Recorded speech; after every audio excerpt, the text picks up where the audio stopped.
Jack Morgan stood at the kitchen window, looking out into the backyard, where the grass was beginning to turn yellow around the edges. October was colder than usual in suburban Connecticut, and the wind blew dry leaves across the lawn. In his hands he held a mug of coffee, cooled but still bitter. He was wearing a flannel shirt, slightly frayed at the elbows, and jeans, which he had been wearing for 3 days now. He was 40, but the bathroom mirror this morning showed the first gray hairs at his temples, and he frowned and plucked one out, as if that would make a difference. "Jack, you forgot to take out the trash again." Sarah's voice came from the living room, harsh, but not angry, just tired, as if she had already come to terms with his minor mistakes.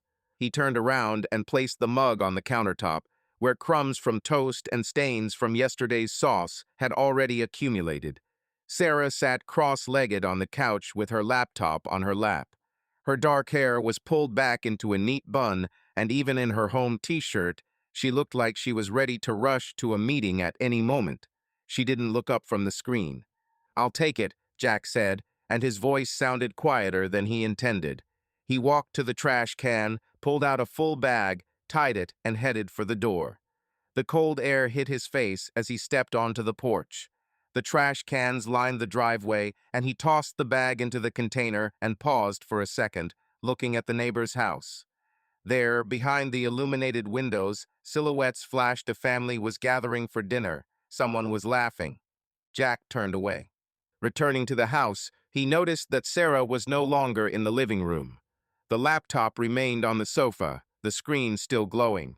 Jack came closer, glancing briefly at the open table with some graphs and numbers. Job, always work. He didn't understand what exactly she did at her marketing firm, but he knew she was good. Her name was mentioned in local newspapers a couple of times, and once she even received some kind of award. He was proud then, but this feeling quickly faded, like so many others. "Are you going to have dinner?" he shouted, not knowing where she was.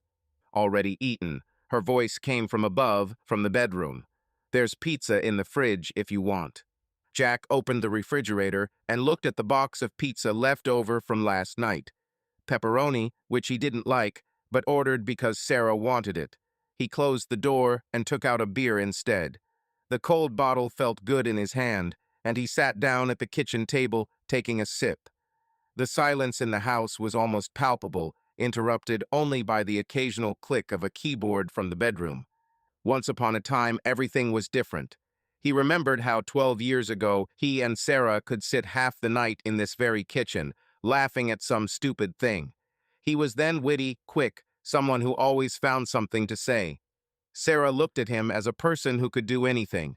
He told her stories from his youth, how he ran away from home to watch a concert in a neighboring state, how he once almost drowned in a lake while trying to impress a girl. She laughed, her eyes sparkled, and in those moments he felt alive. Now he felt like furniture, the table at which he sits, a chair that needs fixing, the roof he patched last summer when the water was leaking. Reliable, but uninteresting.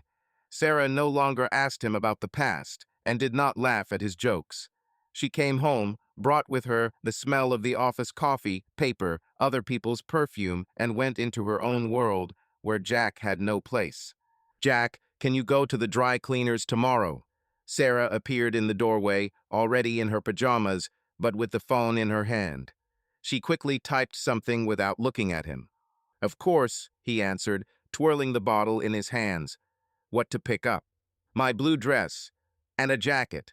"They know." She finally looked at him, but her gaze was distracted, as if she was already thinking about something else. "Thank you." "You're welcome," he said, but she had already gone back upstairs. He finished his beer, put the empty bottle on the table, and stood up.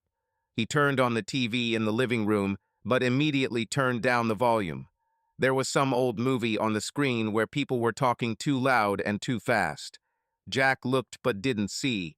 His thoughts wandered somewhere between the past and the present, between who he was and who he had become. "Are you going to bed?" Sarah's voice again, softer now, but still with a hint of impatience. "Soon," he answered without turning around. "I'm looking here." "Okay," she hesitated, and he heard the stairs creaking under her steps. Jack leaned back on the sofa, feeling the fatigue creep in like a heavy blanket. He wasn't unhappy, or so he told himself. He had a house, a job at a construction company where he managed a small crew, and Sarah, who, despite everything, was still his wife. But there was something aching in his chest, something he couldn't name. Maybe it was just autumn, maybe age, or maybe it was the way Sarah looked through him as if he were made of glass. The next day, he woke up early, as always. Sarah was still asleep, curled up under the covers on her side of the bed. He tried not to make any noise while he shaved and dressed. His face looked tired in the mirror, but he forced himself to smile. Just another day, he thought. Downstairs, he made coffee, made some toast, and sat down at the table, leafing through the newspaper. The headlines were still the same: politics, economics, some scandal in Hollywood. He read, but the words slid past without stopping. When Sarah came down, she was already dressed for work: black skirt, white blouse, hair styled perfectly. "Good morning," she said, pouring herself some coffee. "Morning," Jack answered, folding the newspaper. "Are you late today?" "More likely. We have a presentation." She took a sip and winced. "You overcooked the coffee." "Sorry," he said, although he knew the coffee was the same as always. "Nothing," Sarah shrugged and took out her phone. Her fingers ran across the screen, and she smiled at something Jack couldn't see. "Listen, if you go to the dry cleaner, make sure they don't ruin your jacket. Last time there was a stain there." "I'll check," he nodded. She looked at him, and for a second he thought she wanted to say something else. But then her phone rang, and she stared at the screen again. "I have to go," she said, finishing her coffee. "See you in the evening." "Yeah," Jack answered, but she was already at the door. He heard the front door slam and her car start. Silence returned, and he was left alone with cold toast and a newspaper he didn't want to read. He got up, put away the dishes, and went out into the garage. There, among the tools and old boxes, he felt a little more himself. He took the hammer and turned it over in his hands, as if checking to see if he still remembered how to use it. Then he put it back and closed the garage. In the car, on the way to work, he turned on the radio. Some old song was playing, something about love and lost chances. He turned it off. Silence was better. At least she wasn't lying. The day at the construction site went as usual. Jack gave instructions, checked drawings, joked with the guys to keep their spirits up. They respected him, he was fair, he knew his business. But when one of the workers, a young guy named Tony, asked if he wanted to go to the bar after his shift, Jack shook his head. "Maybe another time," he said, slapping the guy on the shoulder. "Whatever you say, boss," Tony grinned and left. Jack watched him leave, feeling a slight pang of envy. Tony was 25, and the whole world was before him, bright, full of possibilities. Jack remembered himself at that age. He was like that, too cocky, confident, with a lot of plans. Somewhere along the way he lost it. Not immediately, not in one day, but slowly, imperceptibly, like sand slipping through your fingers. In the evening, he stopped by the dry cleaner and picked up a blue dress and jacket. I checked the fabric under the light of the lamp, as Sarah asked, and even felt a little stupid, but I did everything carefully. At home, he hung his clothes in the closet, cooked himself pasta, and sat in front of the TV. Sarah returned around 9, tired, but with the same energy that always surrounded her after work. "Thanks for the dry cleaning," she said, throwing her bag on the chair. "No problem," Jack answered without looking up from the screen. "Are you okay?" she asked suddenly, and he turned, surprised. "Yeah. And what?" "I don't know," she shrugged, but her gaze was attentive, almost studying. "You're kind of quiet." "I'm just tired," he said, and that was true, although not the whole truth. "Okay," she nodded and went upstairs. Jack looked after her, feeling something tighten in his chest. He didn't know what it was: anger, sadness, or just emptiness. But he knew he couldn't do this anymore. I didn't quite understand what to do, but a thought, vague and still formless, began to arise somewhere in the depths. He turned off the TV and went to bed, but sleep did not come. He lay looking at the ceiling and listened to Sarah breathe in her sleep, so close and so far. Sarah Morgan sat at her desk in her office, surrounded by the glass walls of the conference room. The morning light reflected off the polished desk as she tilted her head slightly as she listened to a colleague waving a marker in front of a white board. She was wearing a dark blue dress, the same one Jack had picked up from the dry cleaners yesterday, and it fit perfectly, highlighting her figure.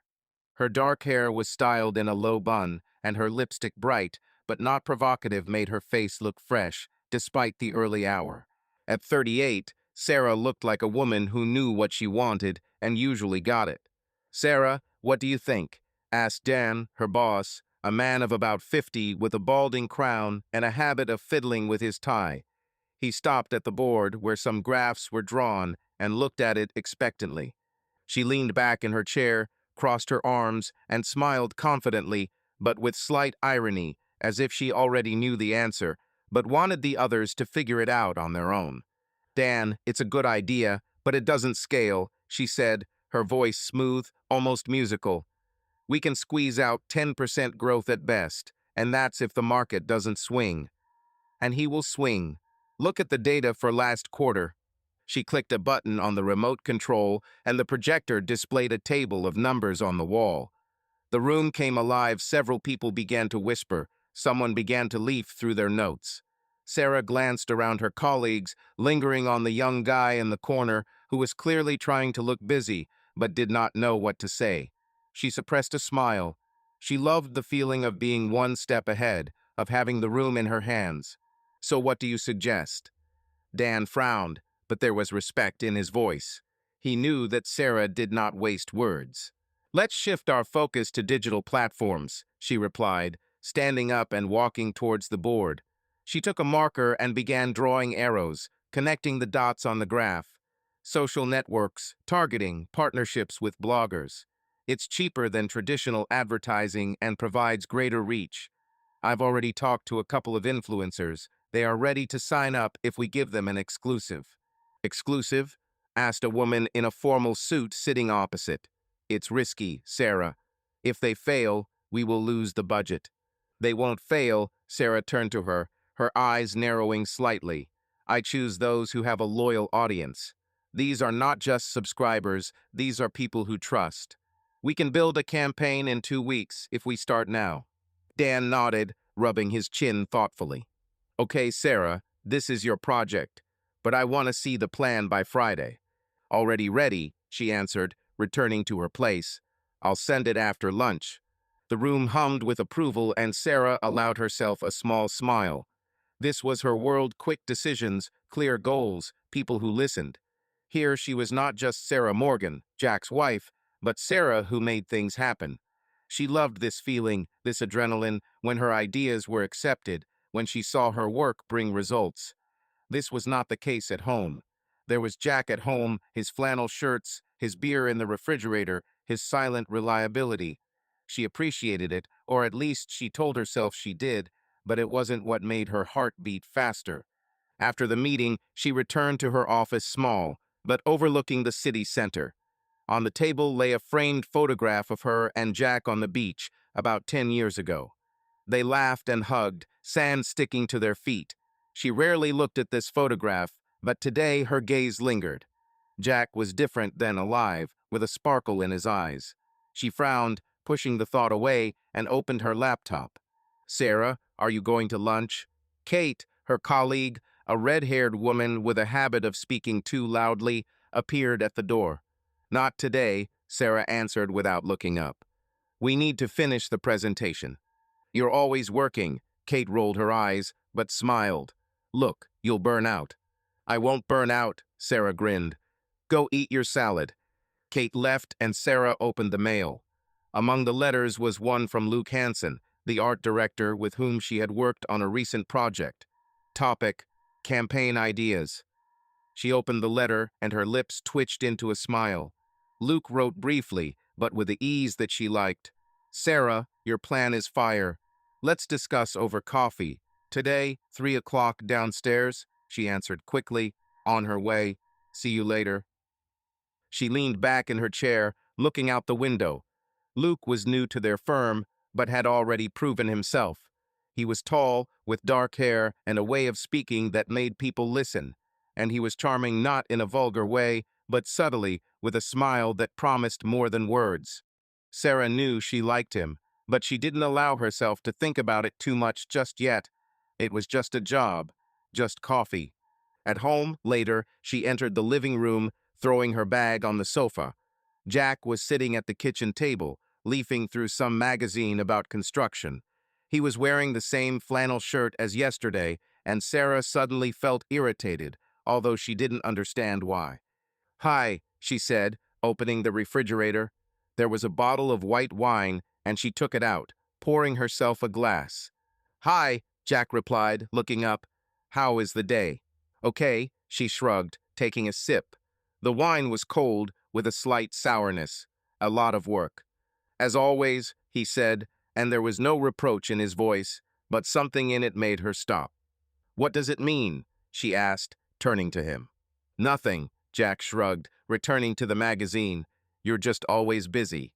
She looked at him, holding the glass in her hand. His face was calm, but there was something in his eyes that she couldn't make out. Maybe it was fatigue. Maybe something else.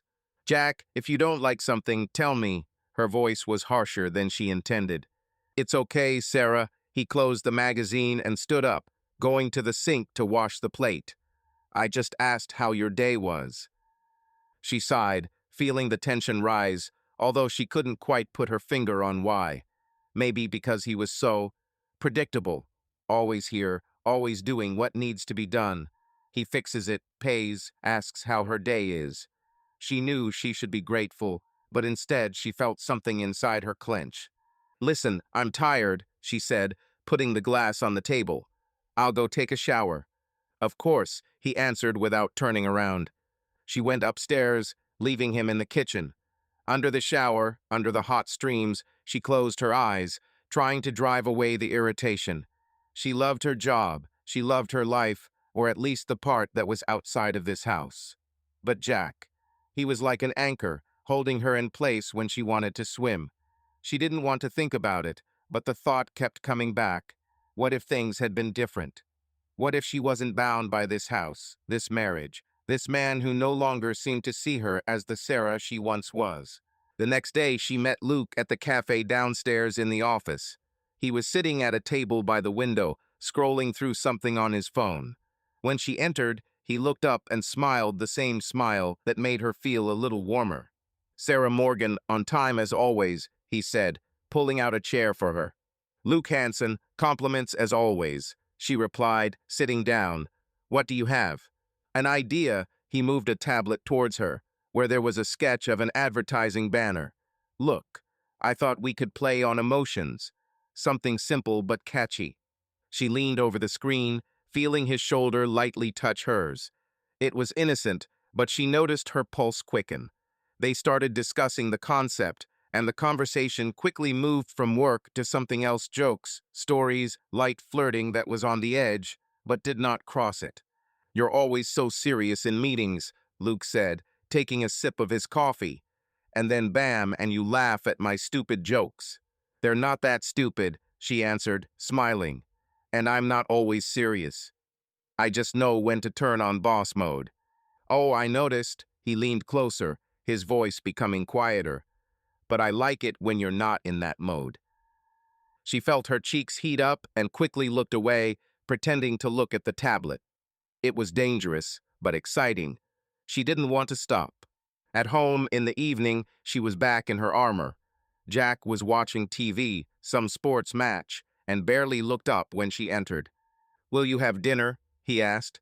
"No, I ate in the office," she answered, although it was a lie. She just didn't want to sit at the table with him, not today. "Okay," he said, his voice as even as always. She looked at him, at his broad shoulders, at the hands that repaired everything in this house. He was a good man, she knew that. But he was ordinary, and she wanted more. Not just a home, not just stability. She wanted to feel alive. "I'll go to work," she said, picking up her laptop. "Yeah," he replied, and she left without looking back. In the bedroom, she opened her laptop, but instead of working, she opened her email. There was a new letter from Luke. Today was fun. Shall we do it again? She smiled, feeling something inside her come to life. She began to type a response, and each click of the keys felt like a step away from the life she led here with Jack. Jack Morgan was sitting in the living room, leaning against the back of the old sofa that he and Sarah had bought at a garage sale about 8 years ago. The TV was off, and the room was silent, broken only by the creaking of the floorboards upstairs as Sarah paced around the bedroom. On the coffee table in front of him was an empty bottle of beer and a plate with the remains of a sandwich, ham and cheese, nothing special. He looked at his hands, large and calloused from working in construction, and thought they looked older than they should. 40 years, but it seems like 60. Sarah walked down the stairs, her steps light, almost inaudible. She was wearing loungewear, a loose t-shirt and leggings, but even so she looked put together, as if ready to go on stage at any moment. She held the phone in her hand and her fingers lightly tapped the screen until she stopped in the doorway. "Jack," she said without looking up, "are you busy on Friday night?" He turned, surprised. Sarah rarely asked about his plans. She usually just said it would be late or left a note on the refrigerator if she was leaving for a work meeting. "No," he answered, trying to guess what she was getting at. "And what?" She finally looked at him, and there was something new in her gaze, not exactly warmth, but some kind of wary energy. She leaned against the doorframe, crossing her arms. "We're having an event at our company," she said. "Gala evening, fundraising for some foundation. I thought maybe you'd like to come with me." Jack blinked. In 12 years of marriage, Sarah had never invited him to her work events. She always clearly separated career and home, as if they were two different worlds that should not intersect. He went to her corporate parties a couple of times at the very beginning of their marriage, but then she stopped calling and he stopped asking. He even liked it less fuss, less awkward conversations with people who look at you like you're furniture. "Gala evening?" he asked again, trying not to show surprise. "Do you have to wear a tuxedo?" "Not necessarily," she smiled slightly, but the smile was forced. "The suit will fit. You still have that gray one we bought for Kate's wedding?" "Yeah, somewhere in the closet," he said, although he wasn't sure if he could fit into it. "But why am I needed there? You usually manage on your own." She shrugged, looking away, and Jack felt something tighten in his chest. She was keeping something back, and he knew it. But instead of asking directly, he simply waited, looking at her. "I just thought it would be nice if you went," she said finally, her voice a little softer. "There will be interesting people there. Maybe you'll like it." "Interesting people," he repeated, and a slight irony slipped into his tone, which he himself did not expect. "Are these the ones who talk about marketing and drink wine for $100? Sarah looked at him, and for a second he thought she was going to snap. But instead she laughed, short but sincere, and it was the first time in a long time that he had heard her laugh. "Well, something like that," she said, walking over to the sofa and sitting down on the armrest.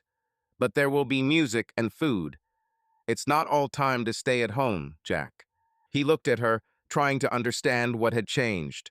She was close, closer than usual, and she smelled of her perfume something floral, with a hint of vanilla.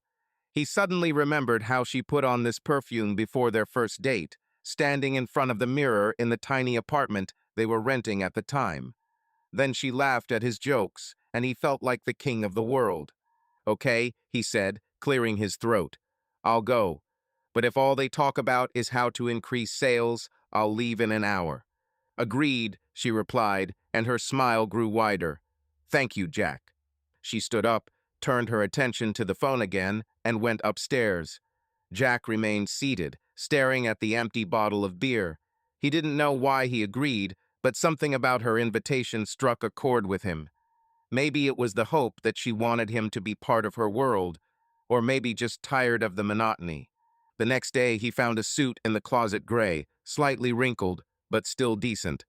The shirt he wore with it was a little tight at the shoulders, and he decided to stop by the store after work to buy a new one. At the construction site, the day went as usual. He gave instructions, made sure that no one messed up the foundation, and joked with the guys to keep them on their toes.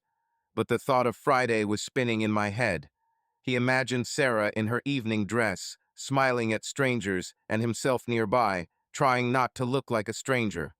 "Hey, boss, you're kind of thoughtful today," said Tony, a young worker, approaching him during a break.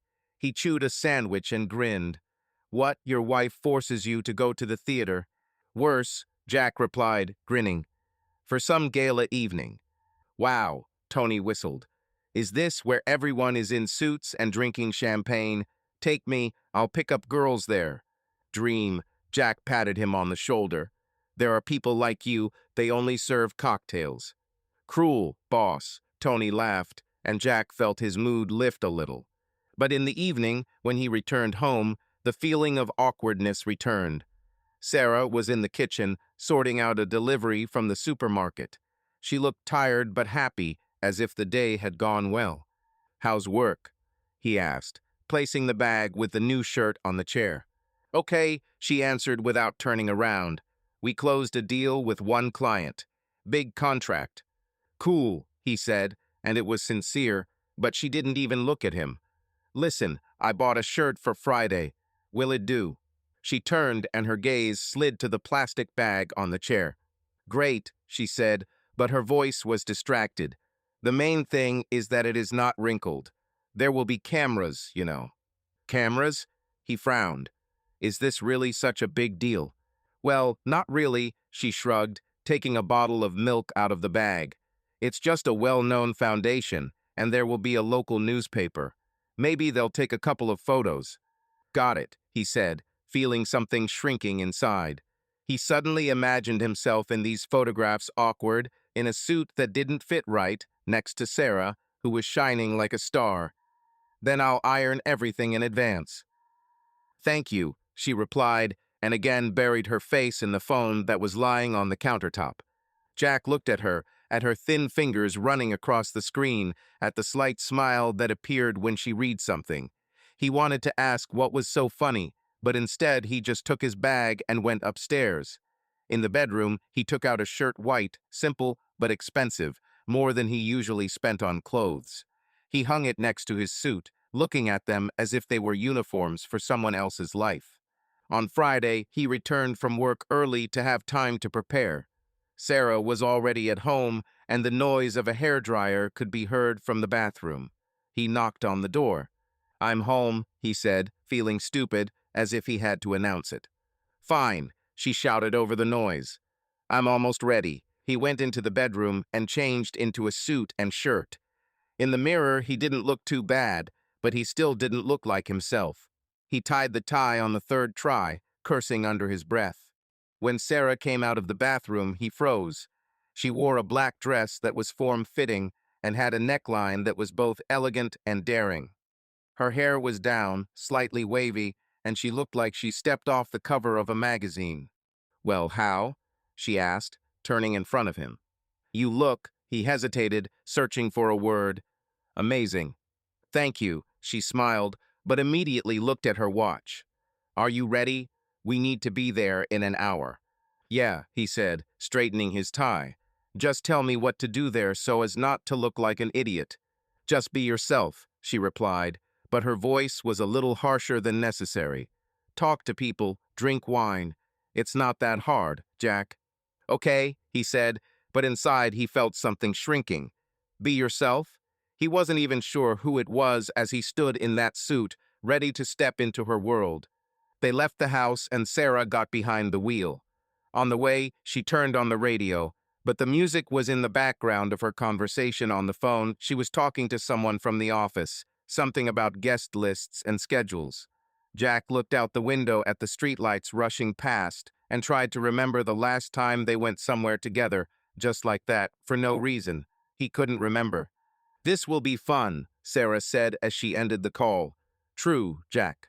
"I hope so," he replied, but his voice sounded quieter than he intended. She looked at him, and for a second he thought she wanted to say something. But then she just smiled and turned to the road. Jack leaned back in his seat, feeling his heartbeat a little faster than it should. He didn't know what to expect from this evening, but something told him that this would not be just a gala evening. Something told him that he was going there not just as Sarah Morgan's husband, but as someone she wanted to show off or maybe test. The ballroom of the Grand Plaza Hotel was filled with the soft light of crystal chandeliers. Their radiance was reflected in the polished parquet floor on which the couples moved, while a string quartet in the corner played something classical, unobtrusive. Jack Morgan stood against the wall, holding a glass of white wine in his hand, which he barely took a sip of. His gray suit, carefully ironed, still seemed foreign to him, and he kept adjusting his tie, which he felt was choking him. Sarah was somewhere in the crowd. He saw how her black dress flashed among the guests, how she laughed, touching someone's shoulder, how her eyes sparkled under the light of the chandeliers. She was in her element, and he felt like he'd wandered into someone else's party. The hall was full of people whom Jack did not know. Men in tuxedos and suits, women in dresses that dazzled the eyes. They spoke loudly, laughed too easily, and their voices merged into a rumble that gave Jack a headache. He noticed a photographer flitting between groups of guests and remembered Sarah's words about the local newspaper. This was not just an event, it was a performance, and he seemed to be an extra. "Are you with the company?" asked a man who suddenly appeared nearby. He was short, with a neatly trimmed beard and thin-framed glasses. He had a cocktail in his hand and looked at Jack with polite curiosity. "No," Jack answered, clearing his throat. "I'm with my wife. She works here." "Oh, I see," the man nodded, as if that explained everything. "I'm Tom Richards. I work in finance at Berkeley and Company, and who is your wife?" "Sarah Morgan," Jack said, and the name sounded somehow official, as if he were introducing a stranger. "She's in marketing." "Sarah Morgan?" Tom raised his eyebrows and his face lit up. "I heard about her. She's the one who launched the Claremont campaign, right? Damn smart woman." "Yeah," Jack nodded, feeling something squeezing in his chest. He knew that Sarah was good at her job, but hearing this from a stranger was strange, as if she belonged not to him, but to this world, to these people. "What do you do?" Tom asked, taking a sip of his cocktail. "Construction," Jack answered, trying to sound confident. "I lead the team. Houses, foundations, everything." "Oh, that's cool," Tom said, but his gaze had already slid somewhere to the side, as if he was looking for someone more interesting. "Well, it was nice to meet you. Maybe I'll see you again." "Yeah," Jack answered, but Tom had already moved away, joining the crowd.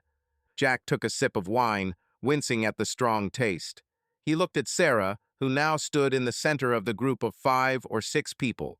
She said something, gesturing, and everyone around her laughed. He saw her boss, Dan, pat her on the shoulder, and a woman in a red dress hug her. Sarah was the star, and Jack suddenly felt even more alien than when he walked in here. He decided to walk so as not to stand still like a pillar. He took a canapé from the appetizer table, but didn't eat it, just turned it over in his hands. Nearby, 2 men were discussing something about stocks, and he caught a fragment of a phrase. "If the market doesn't collapse, we're in the black." Jack walked away, feeling his shoulders tense. He did not understand this language, these conversations, this world. He was a man who fixed roofs, not one who talked about markets and campaigns. "Jack, there you are." Sarah's voice pulled him out of his thoughts. She walked up holding a glass of champagne, and her cheeks turned slightly pink. "Why are you hiding against the wall?" "I'm not hiding," he said, trying to smile. "Just looking around." "Well, let's go." She took his hand, and her fingers were warm, but her grip was a little too strong. "I want to introduce you to someone." He followed her, feeling his heart beat faster. She led him to a group of 3 people. Dan, her boss, a woman in a red dress whom Jack had seen before, and a man he did not know. He was tall, with dark hair combed back and a smile that seemed both sincere and deliberate. He was wearing a black tuxedo and holding a glass of wine as easily as if he had been born with it in his hand. "This is Jack, my husband," Sarah said, and her voice was cheerful, but Jack detected a slight tension in it. "Jack, this is Dan, you know him. This is Kate, our PR manager, and this is Luke Hansen, our new art director."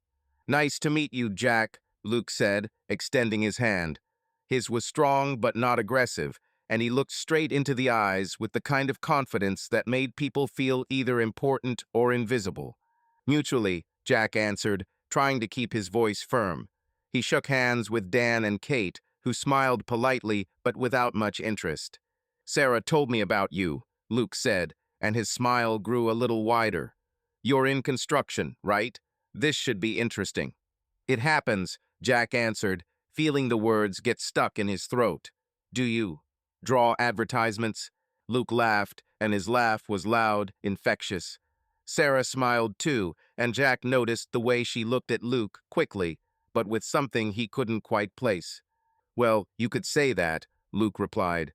"I'm trying to make sure people want to buy what we sell. Sometimes it works." "Luke is a genius," Sarah chimed in, her voice full of enthusiasm. "His latest campaign for Claremont received 1 million views in a week." "Oh, stop it," Luke waved his hand, but it was clear that he was pleased. "It was your idea, Sarah. I just added a couple of touches." Jack looked at them, feeling something inside him shrink. They spoke easily, exchanging words as if they were playing tennis, and he was just a spectator. Dan and Kate also joined in, discussing some details of the campaign, and Jack stood silently, holding his glass, which was already warm in his hand. "Jack, how are you?" Luke suddenly asked, turning to him. "Construction is not just a hammer and nails. Tell me something." "Well," Jack cleared his throat, feeling all eyes turn to him. "We recently finished a house in Westport, large, overlooking the bay. The foundation was complicated, we had to tinker, but it turned out strong." "Cool," Luke said, but his tone sounded like he was just filling a pause. "It must be great to see something grow out of nothing." "Yeah," Jack replied, and the conversation turned back to marketing. He took another sip of wine just to keep his hands busy. Sarah soon walked away with Kate, discussing something, and Jack remained with Dan and Luke. Dan was talking about some new client, and Jack tried to listen, but his eyes kept returning to Sarah. She was now on the other side of the hall, laughing at something Kate had said, her hand resting on the other woman's shoulder as if it was natural. He suddenly thought that he had never seen her laugh so much at home with him. The music changed to something more lively, and several couples took to the dance floor. Jack noticed how Luke looked toward Sarah, and his smile became a little different, not just polite, but personal. He apologized and walked away, and Jack followed him with his eyes. Luke walked up to Sarah, said something, and she laughed, throwing her head back. And then they went to the dance floor. Jack froze, feeling the blood pounding in his temples.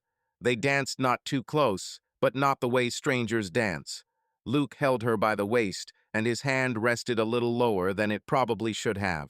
Sarah smiled, her movements were easy, confident, and she looked at Luke in a way that Jack had not seen her look at him for a long time. Their laughter reached him through the music, and every sound was like an injection. "Nice couple, huh?" said Dan, who was standing nearby. He nodded towards Sarah and Luke, and his voice was good-natured, but Jack felt his insides tighten. "Yeah," he replied, his voice sounding hoarse. He took another sip of wine, although it was already warm and disgusting. He watched them dance, Luke whispering something in her ear, and Sarah laughing, touching his shoulder. It was innocent, or it might have been if Jack hadn't known Sarah so well. He knew what she looked like when she liked someone, the way her eyes sparkled, the way she tilted her head slightly, and now she looked exactly like this. The dance ended and Sarah returned to him, her cheeks still pink and her eyes bright. "It's fun," she said, taking a new glass of champagne from the table. "Why don't you dance?" "Not mine," he answered, trying to keep his voice even. "You seem to be doing well." She looked at him, and for a second he thought she noticed something in his tone. But then she just shrugged. "It's just a dance, Jack," she said, her voice light but with a hint of irritation. "Relax." "I'm relaxed," he replied, but it was a lie, and he knew she could see it. She turned away, once again drawn into conversation with one of the guests, and Jack remained standing, feeling the room around him becoming more and more alien. He looked at Sarah, at Luke, who was now standing nearby, chatting with another group, and at all these people who lived in a world where he was a nobody. And for the first time in a long time, he felt not just tiredness, but something sharp, almost painful, as if someone had poked him in the chest and said, "Wake up." Jack Morgan sat at the kitchen table, looking at the empty coffee mug he was twirling in his hands. The morning was gray, with low clouds clinging to the treetops outside the window. The house was silent, except for the ticking of the wall clock and the occasional creaking of the floorboards upstairs, where Sarah was still sleeping. The night had passed since the gala, but Jack still felt like he was in that ballroom, surrounded by other people's voices and laughter. His gray suit hung neatly folded in his closet, but the tie he'd thrown on the dresser yesterday lay there, crumpled, as a reminder of how awkward he felt. He stood up and poured himself more coffee, although he knew it was already cold. Images from the evening swirled in my head. Sarah, radiant in a black dress, her laughter, her hand on Luke Hanson's shoulder as they danced. It was just a dance, she said, but Jack couldn't help but feel like it was something more. He saw the way she looked at Luke, with that little sparkle he hadn't seen in her eyes for years. He tried to convince himself that it didn't mean anything, that he was just tired, that it was just his imagination. But something inside him, something stubborn and persistent, did not give him peace. Sarah came down around 10, her hair disheveled and her face slightly puffy from sleep. She was wearing an old t-shirt and pajama pants, but even so she looked better than he felt. She walked over to the coffee maker without looking at him and poured herself a cup. "Good morning," she said, her voice hoarse but cheerful. "Morning," Jack answered, sipping his coffee. He watched her move around the kitchen, how she took out the toaster, how she put down the bread, and tried to understand whether something had changed in her or whether it was he himself who saw her differently. "You went to bed early yesterday," she said, turning around. "I thought you would stay to watch the game." "Tired," he answered, shrugging his shoulders. "All this dancing and talking is not my thing." She looked at him, and for a second it seemed to him that something flashed in her gaze, irritation, maybe, or disappointment. But she just nodded and turned to the toaster. "Well, that was fun," she said, spreading butter on the bread. "People asked about you." "Is it true?" he asked, and there was a slight irony in his voice that he could not contain. "And what did you tell them?" "That you are my husband," she answered without turning around. "That you work in construction. That you are reliable." "Reliable," he repeated, and the word hung in the air, heavy as wet sand. He wanted to ask what she meant, but instead he just took another sip of his coffee. Sarah sat down across the table from him, toast in one hand and phone in the other. She scrolled through the screen, and Jack noticed how her lips twitched into a slight smile. It was not the smile she gave him, rare, almost mechanical. It was different, warm, as if she was reading something that really made her happy. He felt something tighten in his chest, but he forced himself to look away. "What's there?" he asked, trying to keep his voice neutral. "Nothing," she answered, too quickly, and put the phone away face down. "Just work messages." On Saturday morning. He raised an eyebrow, and this was the first time that morning that he allowed himself to be a little sharper. "We have a project, Jack," she said, her voice becoming firmer. "You know how it works." "I know," he answered, but did not continue. He looked at her phone lying on the table and thought about the way she held it yesterday, how her fingers ran across the screen as they drove home. He didn't see what she wrote, but he noticed how she smiled just like now. They sat in silence, and the silence was heavy, as if each was waiting for the other to say something, but no one dared. Jack looked at his hands, at the calluses he had earned over the years of work, and thought that they probably looked rough next to her thin fingers, always so well-groomed. He suddenly remembered how she danced with Luke, how her hand lay on his shoulder, how their laughter drowned out the music. It was innocent, he told himself. Just a dance. But why couldn't he stop thinking about it then? "Are you okay?" Sarah asked, and her voice pulled him out of his thoughts. She looked at him with a slight frown, and he realized that he had been silent for too long. "Yeah," he replied, forcing himself to smile. "I just didn't get enough sleep." "Maybe you should have drunk less yesterday," she said, and there was a joke in her tone, but it sounded forced. Maybe, he said, and his smile grew a little wider, but his eyes remained serious. And you seem to have slept well. Did you have fun? She looked at him, and for a second he thought she was trying to figure out what he meant. But then she just shrugged and took a bite of her toast. Yes, it was good, she said. Evenings like this are useful for work. You're nervous, you know. You're confused, he repeated, and the word sounded alien, like something from another language. Did you also hook up with that guy, Luke? She froze, her toast hand stopping halfway to her mouth. It was barely noticeable, but Jack could see it, the slight tension in her shoulders, the momentary confusion in her eyes. Then she laughed, short but loud. Jack, are you serious? She said, shaking her head. It was a dance. We were just chatting. We were just chatting, he nodded, looking into her eyes. Understood. She looked at him, and her smile slowly faded. She opened her mouth to say something, but then her phone dinged, and she grabbed it like it was a life preserver. She looked at the screen, and the same small smile returned, but now it seemed almost defiant to Jack. I need to answer, she said, standing up. This is Dan, about the project. Of course, he answered, and his voice was even, but something was boiling inside. He watched her walk into the living room, her fingers moving across the screen, her head tilted slightly as she read. He knew it wasn't Dan. Or maybe Dan, but not only him. Something was wrong, and he felt it as clearly as the coldness of the mug in his hands. The rest of the day passed in a kind of fog. Jack went to the construction site, even though it was Saturday, just to keep himself busy. He checked the materials, talked to a couple of workers who had come out to recycle, but his thoughts were elsewhere.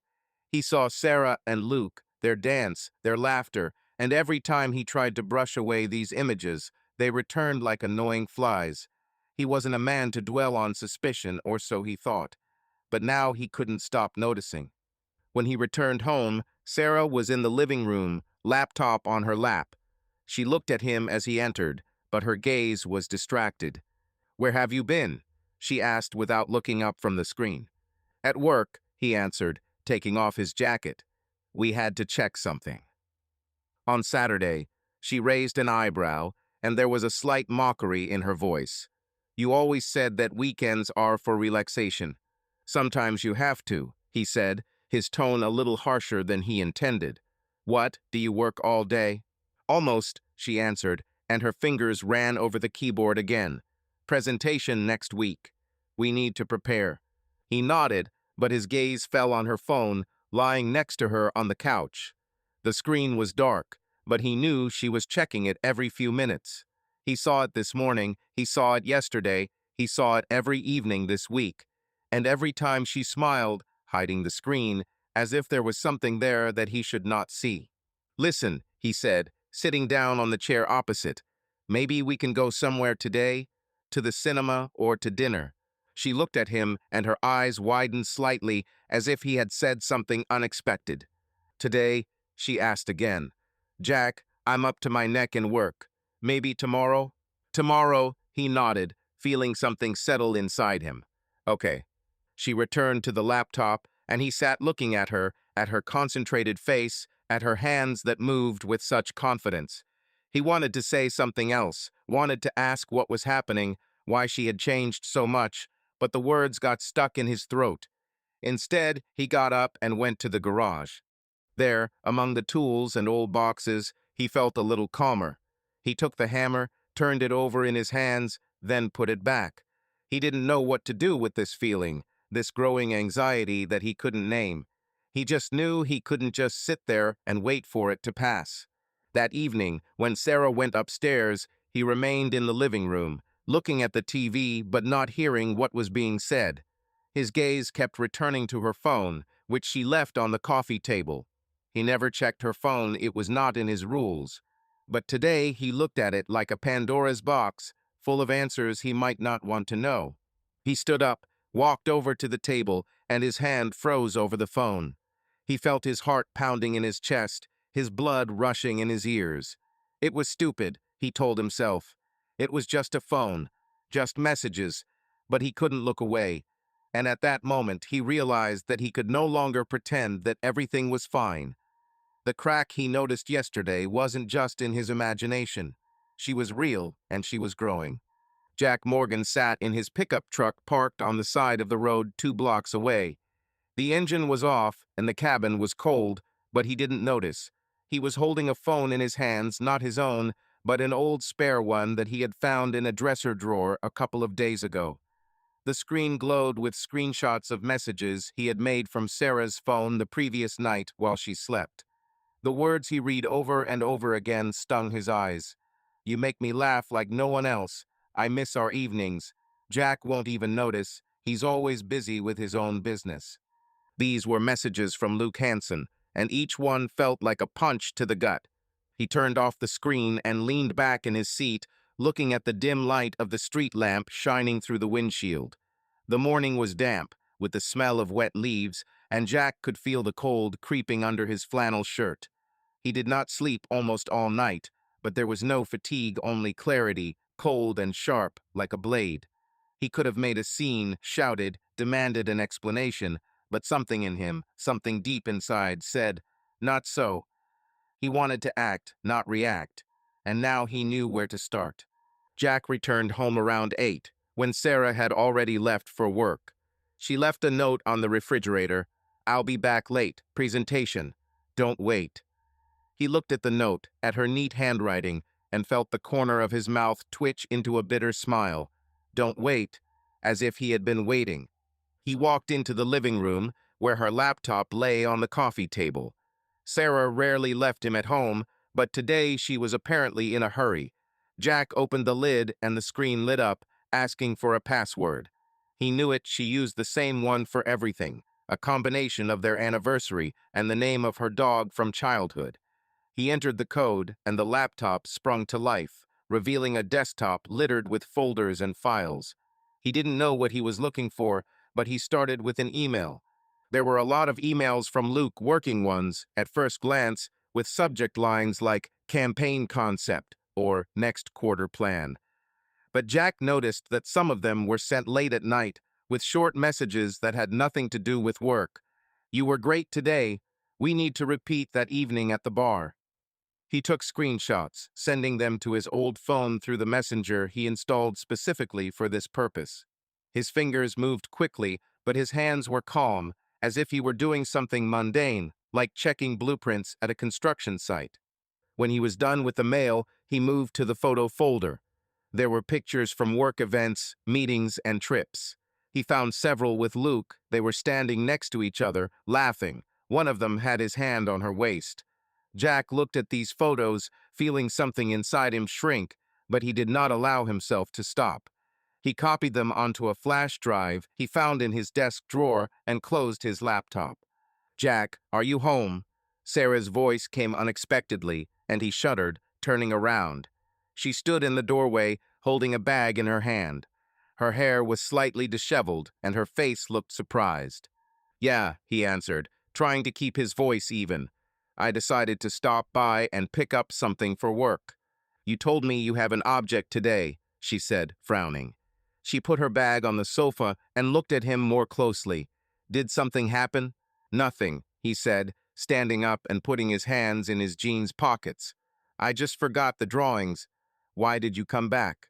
"Documents," she answered, and her gaze slid to the laptop. "I forgot to print a couple of files for the presentation."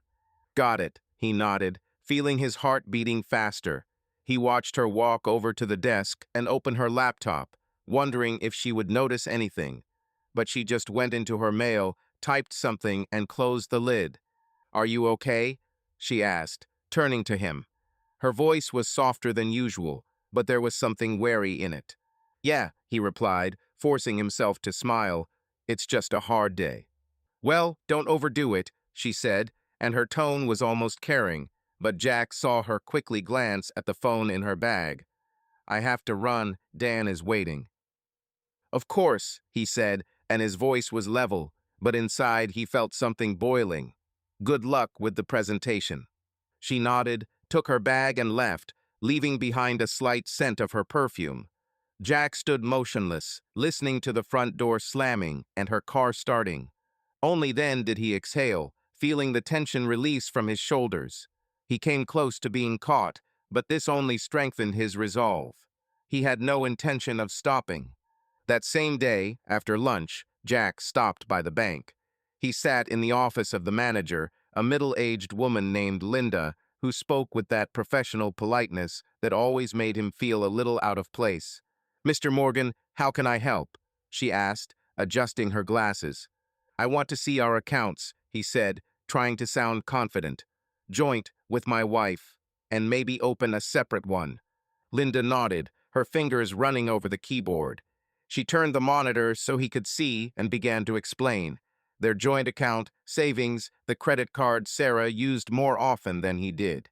Jack listened, but his eyes clung to the details: regular write-offs for dinners in restaurants, for hotels in neighboring cities, for tickets to some events.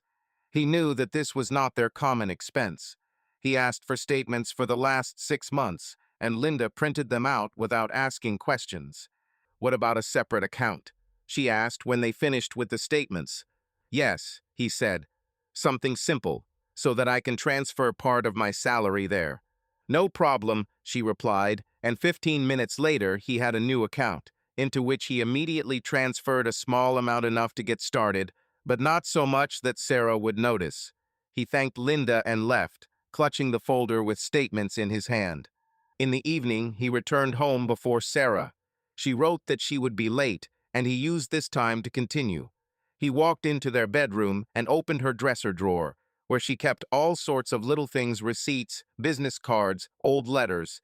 He found a receipt from a restaurant in New Haven, dated a month ago, for 2 people. He remembered that that day Sarah had said that she was going to a meeting with a client.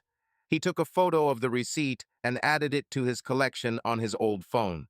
When Sarah returned, it was already after 9. She walked in, throwing her bag on the sofa, looking tired but happy. Her cheeks were slightly pink, as if she had drunk a glass of wine. "Hello," she said, walking into the kitchen. "Have you eaten?" "Yeah," Jack answered, sitting at the table with a magazine he hadn't even read. "And you?" "I ate in the office," she answered, taking out a bottle of water from the refrigerator. It was a crazy day. "Was the presentation a success?" he asked, looking at her. He tried to make his voice sound normal, but each question was like a test, like an attempt to catch a lie. "Yes, okay," she said, and her gaze slid to the phone, which she pulled out of her pocket. She smiled at something on the screen, and Jack felt his fingers tighten around the magazine. "What's there?" he asked, and his tone was light, but inside he was tense as a string. "Nothing," she replied, putting the phone away. "Kate's just joking." "Kate," he repeated, his voice level, but he could see her tense slightly. "She seems to joke often." "Well, work," she said, shrugging. "We need to relax somehow." "Yeah," he said, and silence hung between them, heavy like damp air before a thunderstorm. She looked at him, and for a second he thought she wanted to say something. But then she simply finished the water and put the bottle on the table. "I'll go take a shower," she said, tired as a dog. "Go," he answered, and his voice was soft, but his eyes followed her until she disappeared upstairs. When he heard the sound of water, he took out his old phone and opened the evidence folder. Screenshots, photographs, extracts, all this was like a puzzle that he was putting together, not yet knowing what the final picture would be. He didn't want a quarrel, didn't want screams and tears. He wanted to be prepared. He wanted to be in control. He knew Sarah didn't expect that from him. She saw him as the reliable, predictable Jack who fixed the roof and paid the bills, and he was going to use it against her. The next day he called his friend, Bill, who worked at a law firm downtown. They hadn't seen each other for a couple of months, but Bill had always been straightforward, and Jack knew he could trust him. "Jack, damn, how old?" Bill's voice on the phone was loud, as always. "So, have you finally decided to go out for a beer?" "Maybe later," Jack replied, sitting in his pickup truck during his lunch break. "I need advice." "Legal." "Wow," Bill whistled. "What happened? Problems at work?" "Not really," Jack said, and his voice became quieter. "Personal. I need someone who understands divorce." The silence on the other end was short, but noticeable. "Got it," Bill said, his tone becoming more serious. "We have a guy, Mike Ross. A good lawyer, not one of those who grab money for empty talk. Would you like me to make an appointment?" "Yes," Jack answered. "Just don't tell anyone, okay?" "No question," Bill said. "I'll call you back tomorrow." "Thanks," Jack said and hung up. He looked at the phone, feeling something hard inside him. It was not anger, not resentment, it was determination, cold and clear. He wasn't going to let Sarah ruin his life. He was going to protect himself, step by step, and when the time came, he would be ready. That evening, when Sarah was late again, he sat in the garage, sorting through his notes. He bought a small notebook where he wrote down dates, amounts, places, everything that could be useful. He didn't know how far he would go, but he knew he wouldn't stop. Not now that he had seen what she had become. Not now that he realized he no longer wanted to be the man she took for granted. Sarah Morgan stood at the kitchen stove, stirring a saucepan. The smell of tomatoes and basil filled the air, but she barely noticed it. Her thoughts were elsewhere. Her phone lay on the table, the screen was dark, but she glanced at it every now and then, as if she was waiting for a message. It was getting dark outside, and the November evening brought with it a cold that seeped into the house, despite the heating being on. Jack was home, she could hear him tinkering in the garage, but he didn't come into the kitchen or ask what was for dinner like he had done before. This silence, his absence, was beginning to irritate her, although she couldn't say exactly why. She turned off the stove and took off her apron, throwing it over the back of the chair. Jack has changed in recent weeks. He was quiet, too quiet, and this silence was not tiring, but somehow calibrated. He looked at her differently, not with reproach, not with anger, but with cold attentiveness, as if he was studying her. She noticed this in little things, how he held his gaze when she took the phone, how he answered her questions briefly, but without the usual warmth. It made her nervous, but she brushed it off, telling herself that he was just in a bad mood. Jack is not one to make sudden movements. It was reliable, predictable, like an old sofa in the living room. Yet something about his calmness made her feel uncomfortable. "Jack," she shouted, wiping her hands with a towel. "Dinner is ready." There was no answer, only the creaking of the garage door and the sound of footsteps. He walked into the kitchen, wearing his usual flannel shirt, with dust stains on his jeans. His face was calm, but his eyes were attentive, as if he was looking for something in her expression. "It smells delicious," he said, sitting down at the table.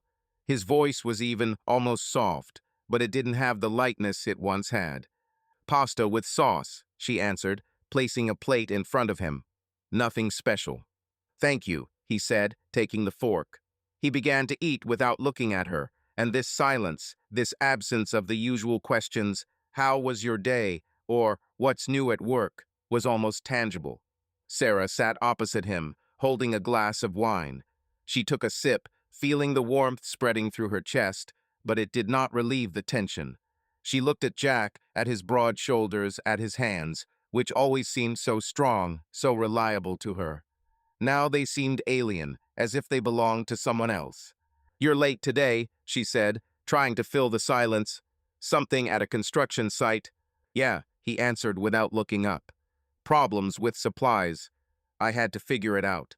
"You've been sitting there a lot lately," she said, her tone light, but with a hint of curiosity, "even on weekends." "It happens," he said, shrugging his shoulders. He put down his fork and looked at her, and his gaze was so direct that she felt uncomfortable. "And you? All presentations." She hesitated, not expecting him to turn the conversation towards her. Usually he didn't ask, he just listened if she started talking about work. Now his question sounded like a challenge, although there was not a drop of aggression in his voice. "Well, yes," she answered, taking a sip of wine. "Many projects. You know how it goes." "I know," he said, and his lips curled slightly, but it was not a smile. "You're always busy." She looked at him, trying to understand what he meant. His words were simple, but there was something in them that made her wary. She placed her glass on the table and crossed her arms. "Jack, if you don't like something, just say it," she said, her voice harsher than she intended. You've been sitting there all evening looking like I owe you something. He looked at her and his eyes were calm, almost cold. He didn't answer right away, and that pause was worse than any answer. Finally, he shrugged and picked up his fork. It's okay, Sarah, he said. I'm just eating. She felt irritation boiling in her chest. His calmness, his damn indifference, it was worse than if he had shouted. She wanted him to say something to give her something to defend herself with, but he just ate his pasta as if nothing had happened. Are you sure you're okay? She asked, leaning a little closer. Because you're acting strange. It's been 2 weeks now, if not more. Strange? He raised an eyebrow, and there was slight irony in his voice. How is that? I don't know, she leaned back in her chair, feeling her fingers squeezing her glass.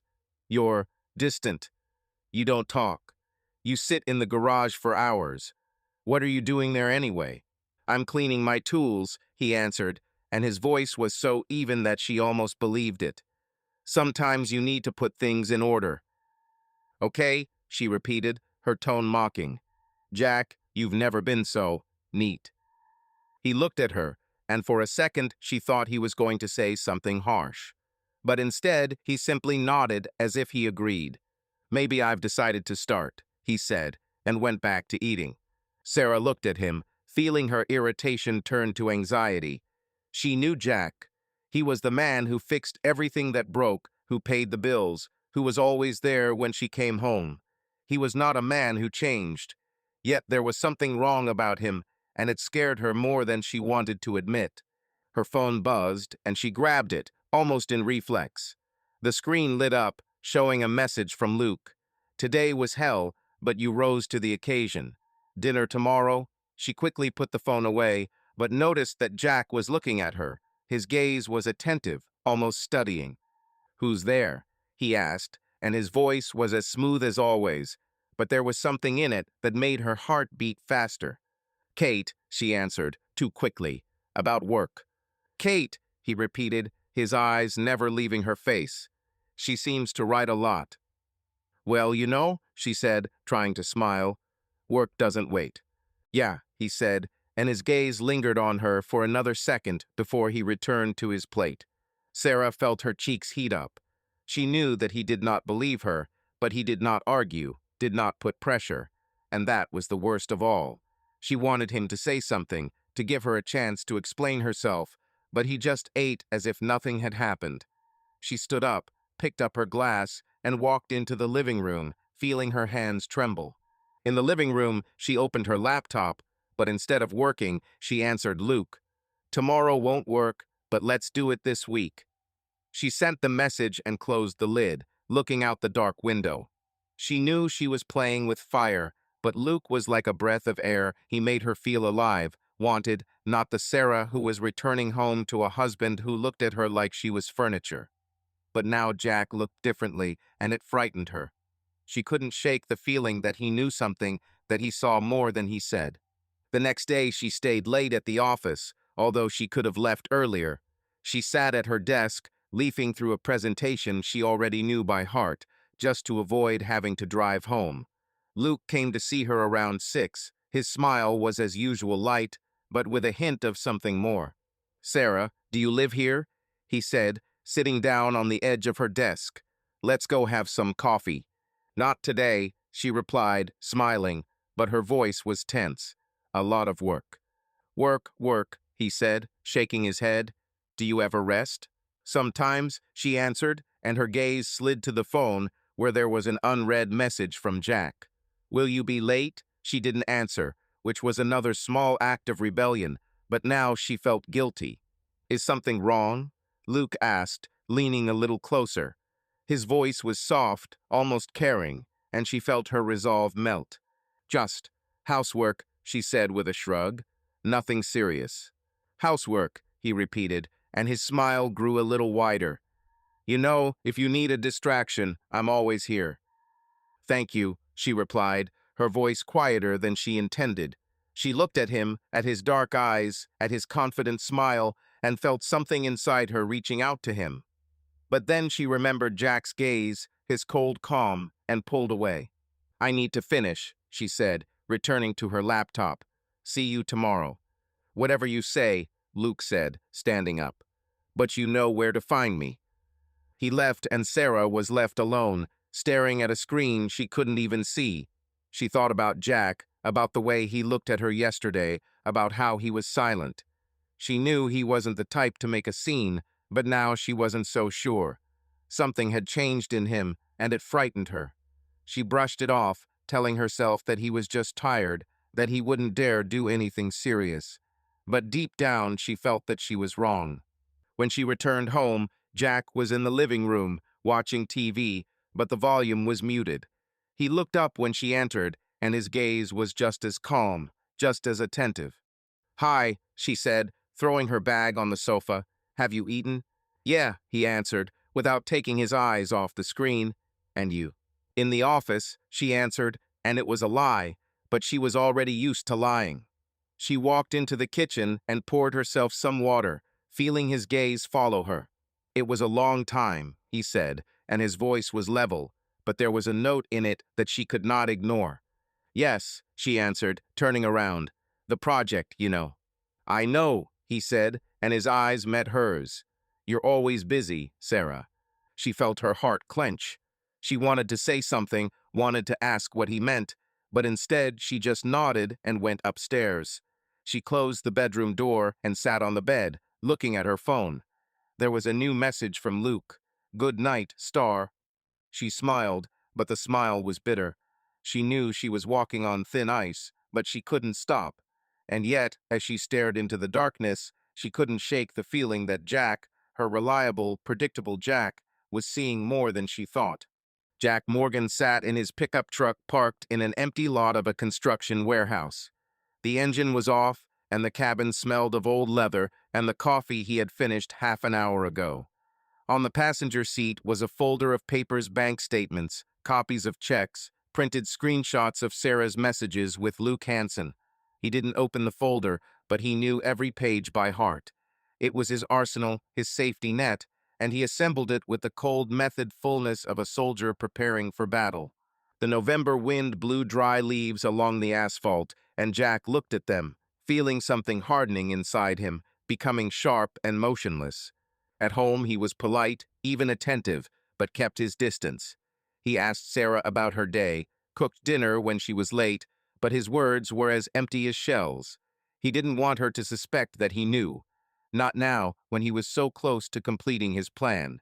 Yesterday, he met with Mike Ross, the lawyer Bill recommended. Mike was a man of about 45, with tired eyes and a habit of speaking bluntly. He looked over Jack's evidence and nodded as if he had seen this 1,000 times. You have a strong case, Mike said, tapping his pen on the table. Treason, financial discrepancies. We can achieve a good division of assets if it comes to court. But are you sure you want to go all the way? I'm sure, Jack answered, and his voice was firm, although he felt something tightening inside him. I don't want her to get away with it. Got it, Mike said, making a note. I will prepare the documents. Give me a couple of days. Thank you, Jack said, and they shook hands. When he left the office, he felt a strange relief, as if a heavy weight had been lifted from his shoulders, but immediately another one fell in his place, cold, calculating. Now, sitting in the pickup, he thought about Sarah. She hasn't changed, still the same, confident, radiant at work, aloof at home. She didn't notice how he looked at her, how his eyes followed her every move, how she hid her phone, and how she smiled at the screen. She thought he couldn't see anything, and that was his advantage. He knew that she continued to meet with Luke. He saw messages, saw receipts from cafes and bars, saw her return home with a slight blush that could not be explained by fatigue alone. And every time he noticed this, his determination only became stronger. He started the engine and drove home. The evening was cold, and the roads were shiny from recent rain. When he entered the house, Sarah was in the living room, sitting on the couch with her laptop on her lap. Her hair was pulled back into a messy bun, and she looked tired but still beautiful, as if tiredness was part of her look. Hi, she said, without taking her eyes off the screen. You're late. I had to stay late, he answered, taking off his jacket and hanging it on a hook. His voice was even, almost soft. Problems with suppliers. Again, she asked, and there was a slight mockery in her tone. Something breaks down there every day. It happens, he said, walking into the kitchen. He took a bottle of beer from the refrigerator and opened it, feeling the coolness of the glass soothing. How are you? All presentations? Yeah, she answered, and he heard her click the keys. Tomorrow is a big day. New clients need to impress. Good luck, he said, and his voice was sincere, but his eyes were cold. He sat down at the kitchen table, looking at her through the doorway. She was immersed in work, but he noticed how her hand reached for the phone, how she quickly glanced at the screen and smiled. It was the same smile he had seen dozens of times before, warm, personal, not for him. What's there? He asked, taking a sip of beer. His tone was light, almost casual, but he looked at her carefully. Nothing, she replied, putting the phone away. Kate sent me a meme. Kate, he repeated, his lips curling slightly. She seems to send a lot of memes. Well, she said, shrugging. We need to relax somehow. Yeah, he said, and silence hung between them, heavy as damp air. He looked at her concentrated face, at her hands that moved with such confidence, and thought about how she was lying. It wasn't the first lie, and it wouldn't be the last, but each one added weight to his resolve. Listen, she said suddenly, closing the laptop and turning to him. You've been kind of different lately. Is something wrong? He looked at her, and his eyes were calm, almost empty. He was waiting for this question. He knew that she would notice, but he was ready.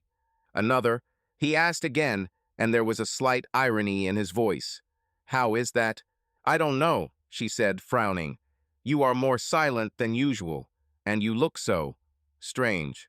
Strange, he repeated, and his lips twitched into a half smile. Maybe I'm just tired, Sarah. A lot of work. She looked at him, and her eyes narrowed, as if she was trying to discern whether he was telling the truth or not. He saw how she hesitated, how she wanted to ask something else, but then she simply shrugged. Okay, she said, standing up. Just. If something's wrong, tell me, okay? Of course, he answered, and his voice was soft, but inside he felt something boiling. He watched her go into the kitchen, take out a glass, and pour herself some wine. Her movements were so familiar, but now they seemed foreign to him, as if he was looking at an actress playing the role of his wife. Are you going to have dinner? She asked, turning around. I can heat something up. Not hungry, he answered, twirling the bottle in his hands. But thank you. As you wish, she said, and her voice was a little harsher than necessary.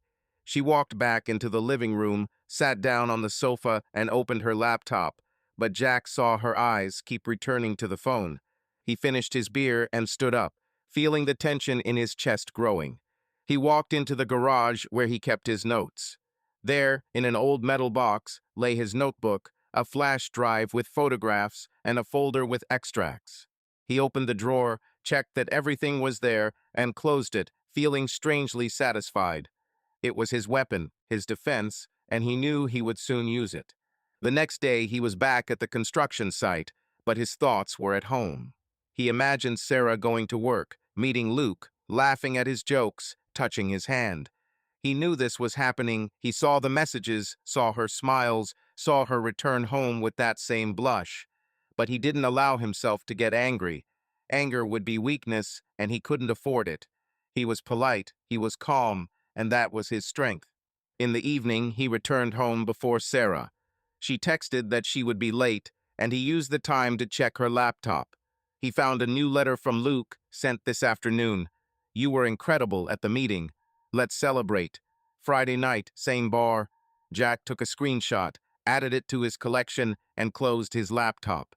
He could feel his heart pounding, but his hands were as hard as stone. When Sarah returned, it was already past 10. She walked in, throwing her bag on a chair, looking tired but happy. Her cheeks were pink, and she smelled of wine. Hello, she said, walking into the kitchen. Have you eaten? Yeah, he answered, sitting in the living room with a newspaper he hadn't even read. And you? In the office, she answered, taking out a bottle of water. It was a long day. Apparently, he said, and his voice was level, but he was looking at her hands, at her phone, which she put on the table. Did you have fun? She froze, her hand holding the bottle stopping halfway. She looked at him, and her eyes narrowed. What do you mean? She asked, and her voice was cautious, as if she were treading on thin ice. Nothing, he said, shrugging his shoulders. You just look pleased. I'm tired, Jack, she said, her tone sharper. It was work, not a party.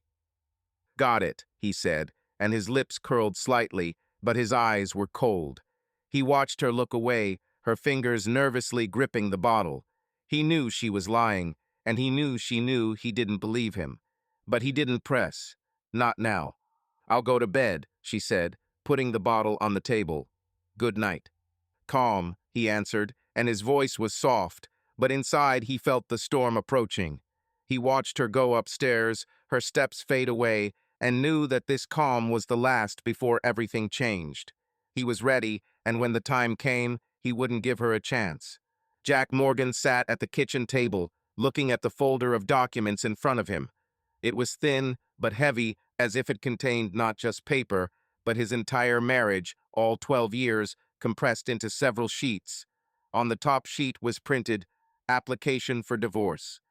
He ran his finger along the edge of the folder, feeling the smoothness of the cardboard, and thought it was strange how something so simple could change his life.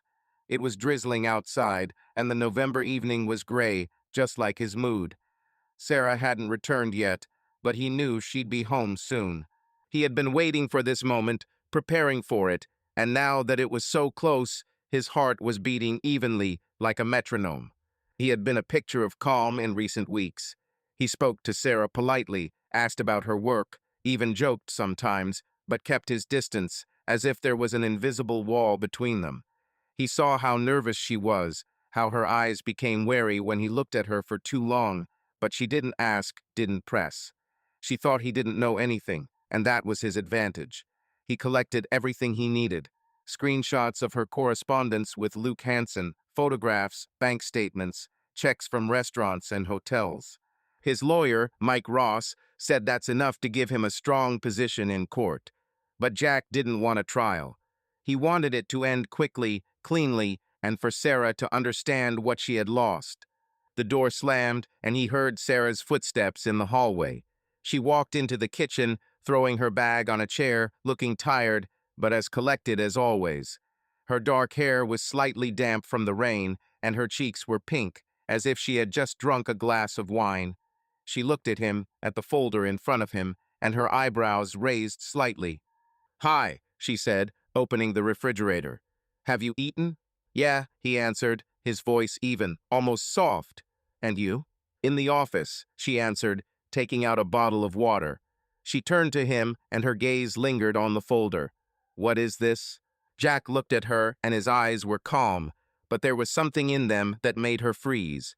He didn't answer right away, letting the silence fall between them. Finally, he pulled the folder towards him and opened it, pulling out the top sheet. These are divorce papers, he said, his voice as if he were talking about the weather. Sarah froze, her hand holding the water bottle stopping midway. She looked at him and her eyes widened, as if she wasn't sure if she'd heard correctly. What? She asked, and her voice was hoarse, almost a whisper. Jack, are you serious? Seriously, he replied, looking her straight in the eyes. I know about Luke, Sarah. I know everything. She opened her mouth to say something, but the words seemed to be stuck in her throat. She placed the bottle on the table slowly, as if she was afraid that any sudden movement would break something fragile. Her face turned pale, and she grabbed the back of the chair to steady herself. Jack, wait, she said, her voice shaking. What do you mean? I know. This is some kind of mistake. Error? He raised an eyebrow, and his lips quivered slightly, but it wasn't a smile. He pulled out some printed screenshots from the folder and placed them in front of her. These are the messages you sent to Luke. These are photos from your meetings. These are receipts from restaurants and hotels. Mistake, Sarah? She looked at the papers, and her eyes ran over the lines. She grabbed one of the sheets, her fingers trembling, and Jack saw her face change from shock to panic, from panic to something that looked like anger. Did you?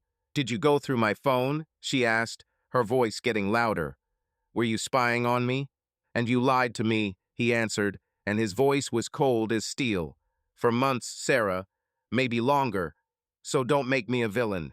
She threw the paper on the table and took a step back, her hands clenched into fists. She looked at him, and there was so much emotion in her eyes, fear, anger, despair that Jack almost felt pity. Almost. Jack, listen, she said, and her voice became softer, almost pleading. Yes, I talked to Luke, but it's not what you think. It was just friendship.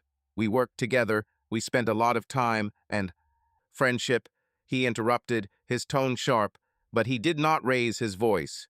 Do you call it friendship when you write to him that you miss your evenings? When do you go to hotels with him? Don't insult me, Sarah. She fell silent, her lips trembling, and she turned away, looking out the window where the rain was pattering on the glass. Jack looked at her tense shoulders, at her arms that were now hugging herself, as if she was trying to keep herself from falling apart. He expected her to scream, to deny, but she was silent, and this silence was louder than any words. I don't want to fight, he said finally, and his voice was calm, almost businesslike. I don't want scenes. I just want this to end. Jack, please, she said, turning to him. Her eyes were wet, but no tears flowed. We can talk. We can, I don't know, go to a therapist, figure something out. It shouldn't end like this. It's already over, he said, and his words were like a blow. You made a choice, Sarah. Now I'm making my own. She looked at him, her face a mixture of shock and disbelief. She opened her mouth to say something, but then closed it, as if she realized that words were useless. Jack took the statement and pushed it towards her. I submitted the documents today, he said, but I don't want you to leave right now. You can stay in the house until we sort out the details. But there are conditions. Conditions, she asked, and her voice was hoarse, almost angry. Are you serious, Jack? Are you kicking me out of my house? This is our home, he said, and his voice was firm. And I'm not kicking you out. I'm giving you time to find a place. But no meeting with Luke here. No overnight guests. And you pay half the bills while you live. She looked at him, and her eyes narrowed as if she was seeing him for the first time. She wanted to say something, but instead she just laughed short, bitterly, as if she couldn't believe what she was hearing. You thought of everything right, she said, shaking her head. You sat and planned this while I thought everything was fine. Fine? He raised an eyebrow, and his voice was cold. You lied to my face, Sarah. Did you think I wouldn't notice? Or did you not care? She fell silent, her hands dropped, and she looked at him as if she was trying to find the Jack she knew. But he wasn't there. In front of her was another man, calm, decisive, with eyes that did not forgive. I didn't mean for it to happen like this, she said finally, her voice quiet, almost broken. I don't know how this happened. Luke, he was just. I'm not interested, he interrupted, his voice sharp, but he didn't raise his tone. I don't want to hear about Luke. I want you to sign this, he pointed to the statement, and we'll be done. She looked at the paper and her hands shook. She took a step back, as if the document might bite her, and shook her head. I can't. Not now, she said, her voice barely audible. Jack, give me time. Please. Time? He looked at her, and his eyes were cold, but a shadow of pain flashed in them. You had time, Sarah. Months, years, you chose. She turned away, her shoulders shaking, and Jack thought she was going to cry. But she didn't cry. She just stood looking out the window and was silent. He waited, but she did not move, did not speak, and finally he stood up, closed the folder, and took it from the table. I'll leave this here, he said, placing the folder on the tabletop. Think about it. But don't wait, Sarah. I won't wait forever. He walked past her, feeling the air between them thicken, as if it was saturated with their shared past. He went upstairs to the bedroom and closed the door. He heard her walking around the kitchen, opening the refrigerator and dropping something. But he didn't come out. He lay down on the bed, looking at the ceiling, and felt a strange relief mixed with emptiness. He took the first step, and there was no turning back. Downstairs, Sarah sat at the table, looking at the file he left behind. Her hands lay on the table, motionless, as if she was afraid to touch the papers. She thought about Luke, about his smile, about how he made her feel alive. She thought about Jack, about his calmness, about his eyes, which now looked at her as if she were a stranger. She thought about how it had come to this and couldn't find an answer. She wanted to call Luke, wanted to hear his voice, but something told her that he would not answer the way she needed. She was alone, and this feeling, this loneliness, was the worst of all.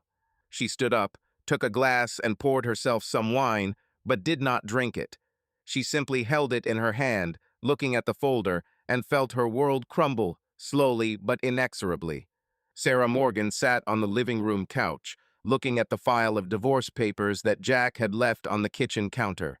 She had not touched her since that evening, 3 days ago, when he calmly, as if discussing the weather, said that he knew about her affair with Luke Hansen. The folder lay there like a mine, ready to explode if she made the wrong move. It was drizzling outside the window, and the November cold seeped into the house, despite the heating being on. Sarah was wrapped in an old sweater, but the trembling that beat her had nothing to do with the temperature. She hasn't slept much since that conversation. Her eyes were red, there were shadows underneath them, and even the makeup, which she applied with usual care, could not hide her fatigue. She tried to work, tried to hold on, but every time she opened her laptop or picked up her phone, her thoughts returned to Jack, to his cold eyes, to his words. "You made a choice, Sarah. Now I'm making my own." She didn't expect this from him, not from Jack, the reliable, predictable Jack who fixed the roof and paid the bills. She thought that he would swallow, that he would always be there, like furniture. But he was gone, not physically, but gone, and she felt it as clearly as the emptiness in the house. Sarah took the phone and opened a conversation with Luke. The last message from him was yesterday, short. "Busy, let's do it later." She texted him this morning, trying to sound light. "Hey, how are you? Maybe some coffee today?"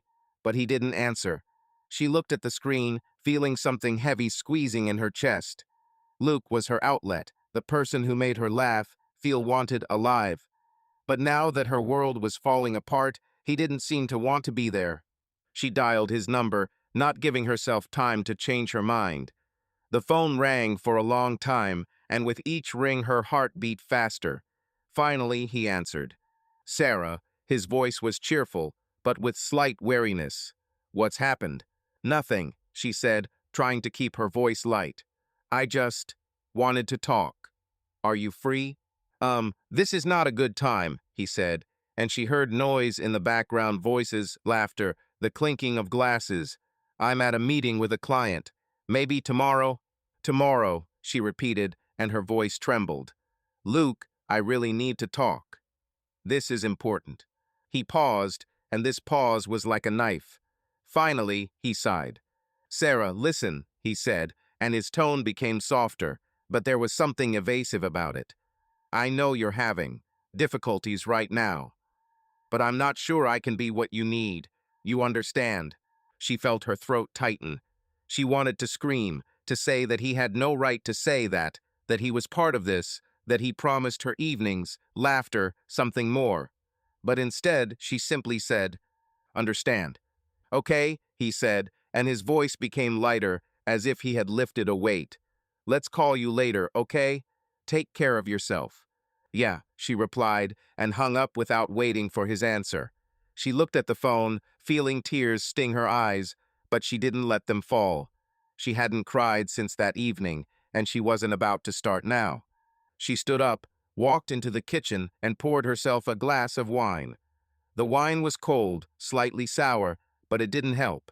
She looked at the folder, at her reflection in the dark window, and wondered how it had all come to this. She had lost Jack, not just as a husband, but as someone who had been her rock, even if she didn't appreciate it. She lost the home they built together, the comfortable life she took for granted. And now she was losing Luke, who, as it turned out, was never hers.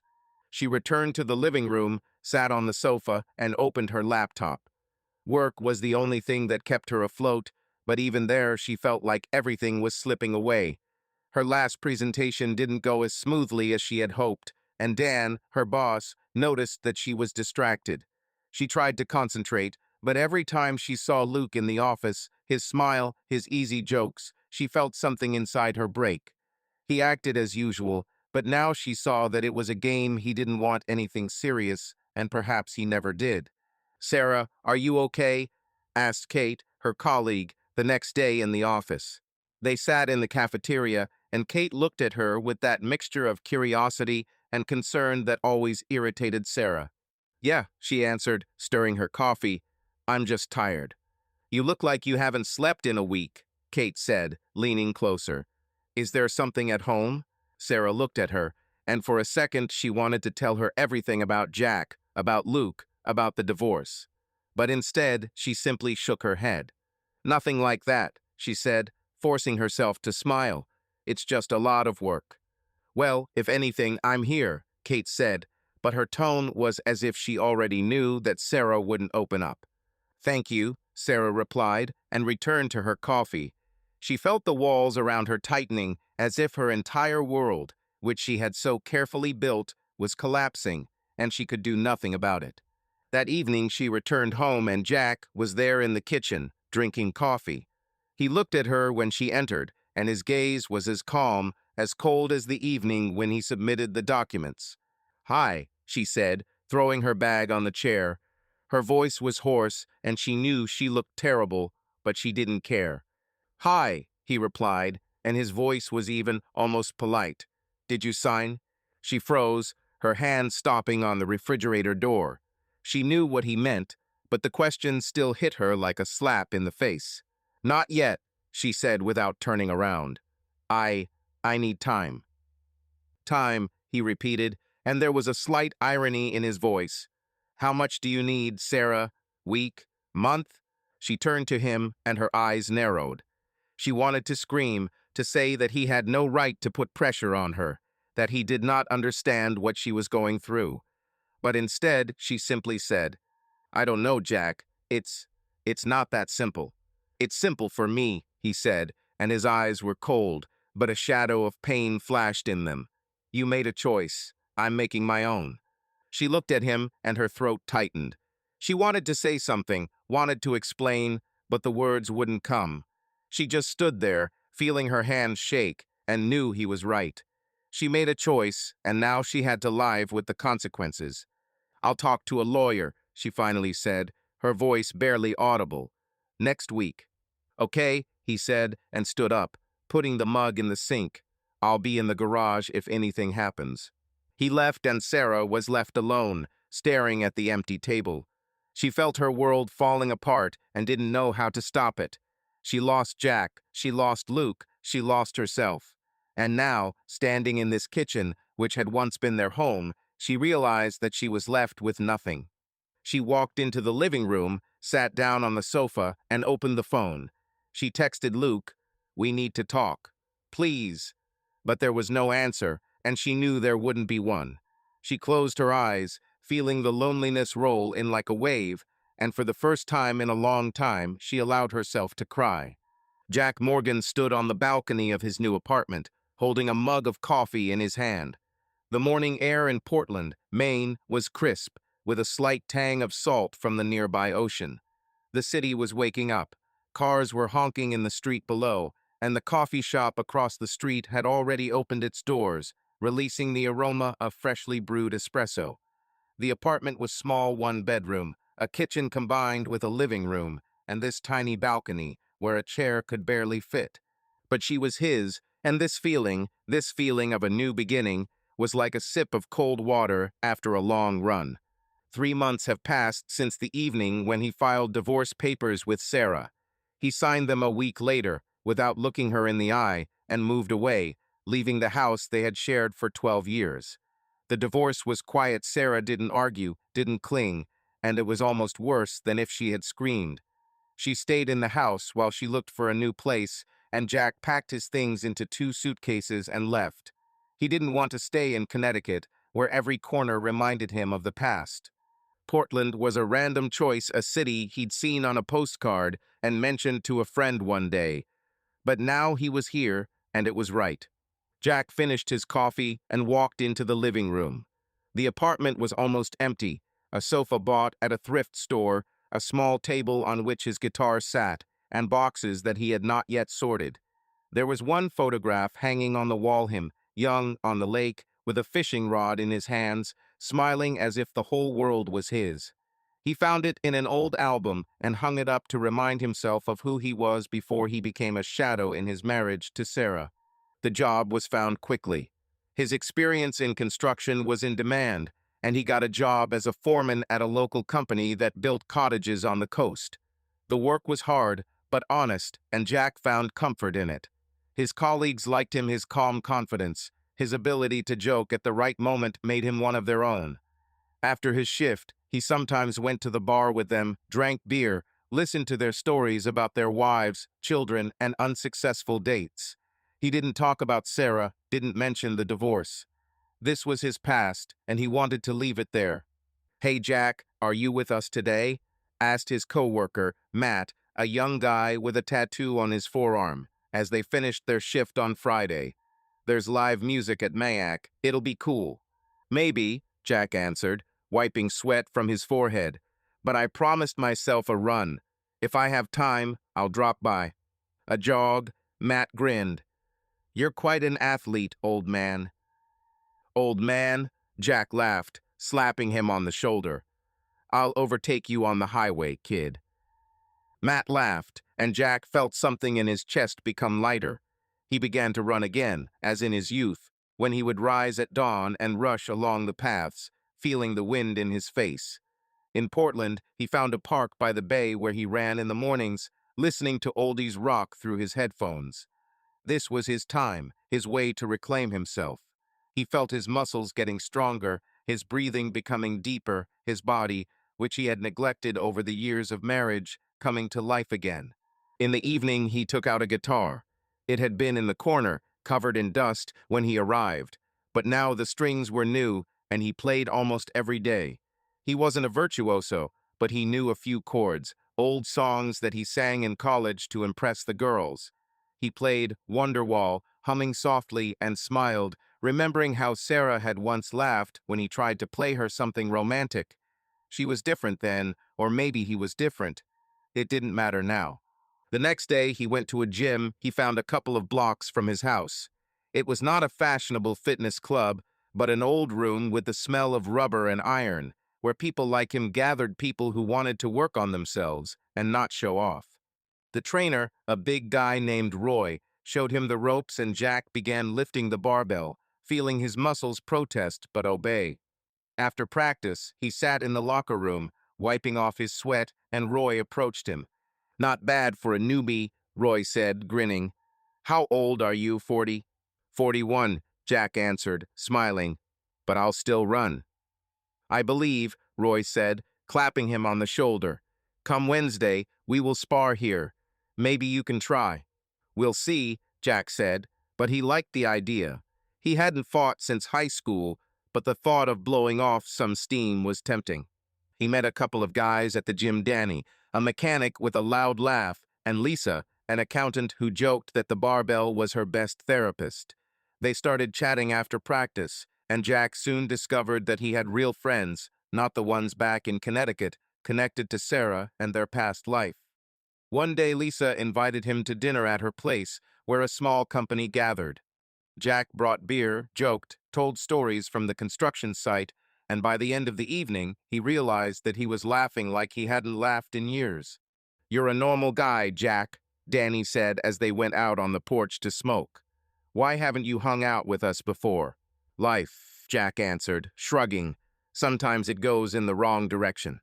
"Well, now you're here," Danny said, and his smile was sincere. "Welcome to Portland, brother." Jack smiled, feeling a warmth that had nothing to do with the beer. He was at home, not in an apartment, but in this city, among these people, in this new version of himself. A couple of weeks later, he decided to go on a date. Lisa introduced him to a friend, Claire, an elementary school teacher with red hair and a habit of laughing at her own jokes. They met at a bar and Jack, to his surprise, didn't feel awkward. He talked about his work, about how he once almost drowned in the lake while trying to catch fish, and Claire laughed, her eyes sparkling under the light of the lamps. "You don't look like a builder," she said, sipping her wine. "I thought you were also stern." "Well, I can be harsh," he replied, grinning, "but only when someone steals my hammer." She laughed, and Jack felt something come to life within him. It wasn't love, it wasn't even falling in love, but it was a beginning, an opportunity, and he was open to it. They met a couple more times, but Jack was in no hurry. He enjoyed it, the freedom, the ease, the opportunity to be himself and not someone else's husband. One evening, he walked into a coffee shop across the street from his apartment. It was a cozy place with wooden tables and the smell of fresh baked goods. He ordered an espresso and sat by the window, scrolling through his phone. At the next table sat a woman about 35, with short dark hair and a book in her hands. She looked at him, and he smiled without thinking. "Is it a good book?" he asked, nodding towards her desk. "I don't know yet," she answered, smiling back. "Just started, but it looks promising." "This is already something," he said, and they started talking. Her name was Amy. She worked as an interior designer and liked to joke about her cat, who, in her words, was the owner of the apartment. Jack talked about his guitar, about how he once tried to play a concert for neighbors and received only slamming doors in response. Amy laughed, and her laughter was loud and sincere. "You should try again," she said, resting her chin on her hand. "Maybe I'll come and listen." "Only if you bring the cat," he replied, and she laughed again. They talked for an hour, and when Jack left the coffee shop, he felt lighter than ever. He walked down the street, feeling the cold air bite his cheeks, and smiled. He was no longer a background figure in anyone's story. He was Jack Morgan, a man who runs in the morning, plays the guitar, laughs at jokes in a cozy coffee shop. He was the hero of his own life, and that was enough. He stopped by the bay, looking at the water, which reflected the lights of the city. Somewhere out there in Connecticut was Sarah, her life, her losses. But that didn't concern him anymore. He took a step forward, and this step was his. Subscribe to our channel so that your love doesn't cheat on you, and go ahead and listen to the next story, because this story is nothing compared to the next one. If you're under 18, don't even think click to the next one.